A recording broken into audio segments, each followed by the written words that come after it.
Hi everyone, welcome back and thank you for joining us on another edition of What the F Luxury, where we delve deep into the most extravagant things in the world and make you feel bad about how rich you're not.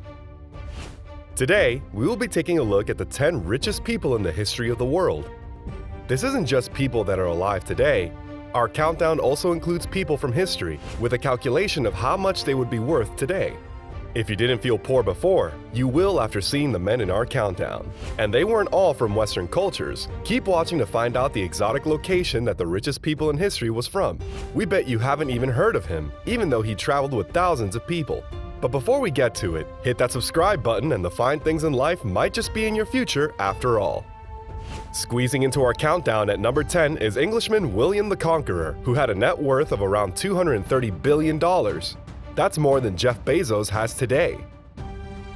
He earned his name and his fortune by raiding and pillaging everyone that he conquered in the area.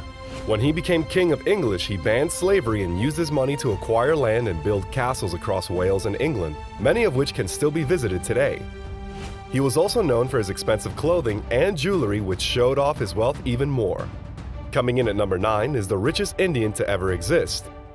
This billionaire was featured on the cover of Time magazine as the world's richest person at the time, with a net worth of around $236 billion. Mir Uzman Ali Khan was the last ruler of the state of Hyderabad in India.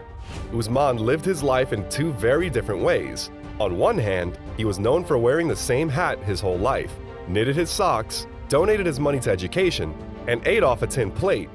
While on the other hand, he had a collection of jewels which included over 2,000 carats worth of emeralds, 300 servants, and used the 5th biggest polished diamond as a paperweight. Imagine being that rich that you can use giant diamonds for office purposes. Wow! Worth around $300 billion, Nikolai Ramanov comes from perhaps the most well-known family in Russian history. Ramanov was the last Tsar of Russia before he and his family were brutally murdered.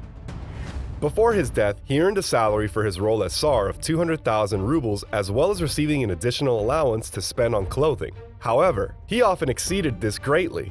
To put this amount of money into context, high-ranking generals at the time were only earning around 5,000 rubles per year.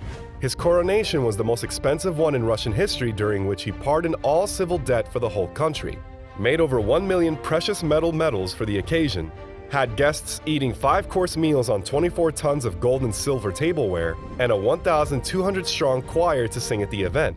Ramanov really did know how to celebrate himself. Andrew Carnegie, famous for his steel business, comes in at number 7 with a net worth of around $309 billion. Carnegie was not born into money and did not inherit a title. Instead, he worked his way up the ladder, starting as a telegraph messenger until he eventually launched the Carnegie Steel Company. The timing of this company could not have been better with the increased industry in America at the time. Carnegie made a fortune when he sold his company to JP Morgan for $13 billion. But Carnegie was a philanthropist at heart and was known for donating billions of dollars to charities, and even left money to those who helped him along the way, such as his nurse, maid, and butler. What a nice guy. Nicknamed Jakob the Rich back in the 1400s, Akbar was a German merchant, banker, and mining entrepreneur. Talk about having multiple income streams. His parents were wealthy, but Jakob began making his own money mining for metals such as copper, silver, quicksilver, and cinnabar. Using the profits from his mining business, he invested in many other industries and projects. These investments led to him being worth around $400 billion. So rich, in fact, that he loaned a lot of money to the Vatican in order for them to construct buildings such as the famous Sistine Chapel. Imagine being so rich that you can lend money to the richest church in the world. Wow! Akbar also founded the Conqueror in his hometown of Augsburg, Germany, which was the world's first ever social housing program.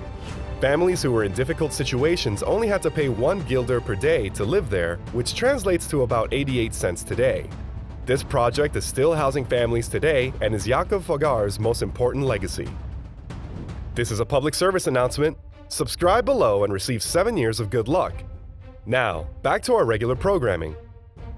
The wealthiest American on our list comes in at number 5, John D. Rockefeller, founder of the Standard Oil Company. He was estimated to be worth around $400 billion. His oil company was so successful that it owned 90% of all the oil in America at one point, and we know that oil equals money. He used this money to invest in property including the Kikwit home in New York, which was filled with collectible Chinese ceramics and located on a 3,510-acre estate, which included everything your heart could desire: swimming pools, a golf course, tennis courts, and a bowling alley. But Rockefeller didn't just keep all his riches to himself. He donated about 10% of his income each year to philanthropic causes, and 10% of $400 billion sure is a lot. Just missing out on the top 3 is Mughal Emperor Akbar I, who is estimated to have earned around $500 billion. The Mughal Empire was known for its expansion, and Akbar did not disappoint when he took over, with his empire stretching from India to North Afghanistan. This empire controlled around 25% of the world's GDP, but Akbar was not known for flaunting his wealth like some of the others in our countdown. In fact, experts do not know how he spent his money. His palace was definitely well decorated and included some rare furniture and intricate wooden carvings, but where the rest of his money went? Who knows? Squeezing into our top 3 is Roman Emperor Augustus Caesar. You may not have heard of him, but you will have definitely heard of his adoptive father and great-uncle Julius Caesar. Augustus is the only actual confirmed trillionaire in history, as others in our countdown date much further back, so are harder to accurately value. The Roman Empire at the time owned about 30% of world GDP, and Caesar directly owned about 1/5 of this. Experts estimate his net worth at $3.4 trillion, with most of it coming from his inheritance from Julius and other family members. Augustus showed his wealth off in his palace, known as the House of Augustus, which had beautiful mosaics and expensive artwork hanging from the walls. Just missing out on the top spot is Emperor Shenzhen of the Song dynasty in China, who ruled between 1067 and 1085. It was during this period that China's economy began to boom. They were the top makers of bronze and produced tons of rice to trade. Many inventions were created during this time that are still important in our lives today, such as magnetic compasses and printing. The world's first paper money also came from this dynasty, so naturally, Shenzhen had a lot of it. Due to trade with other countries, the emperor controlled 30% of the GDP of the whole world. So how much was he actually worth? Experts cannot decide, with many describing it as immeasurable, but many believe its peak was as high as $30 trillion. And finally, topping our countdown is a man you have probably never ever heard of. Mansa Musa is often cited as the richest man of all time. He makes Jeff Bezos look poor. Musa was the ruler of the West African Empire of Mali, which stretched over 500,000 square miles. Where did his wealth come from? Mainly from 2 commodities that we still need today: salt and gold. The ruler gained a lot of land too, which added to his wealth after he conquered 24 cities during his early years. Later, Mansa embarked on a pilgrimage to the Muslim holy land of Mecca, but as you can imagine, a leader with this much wealth did not travel lightly. Accompanying Musa on his journey were over 60,000 people to help him, 100 elephants, 80 camels, and 21,000 kilograms of gold.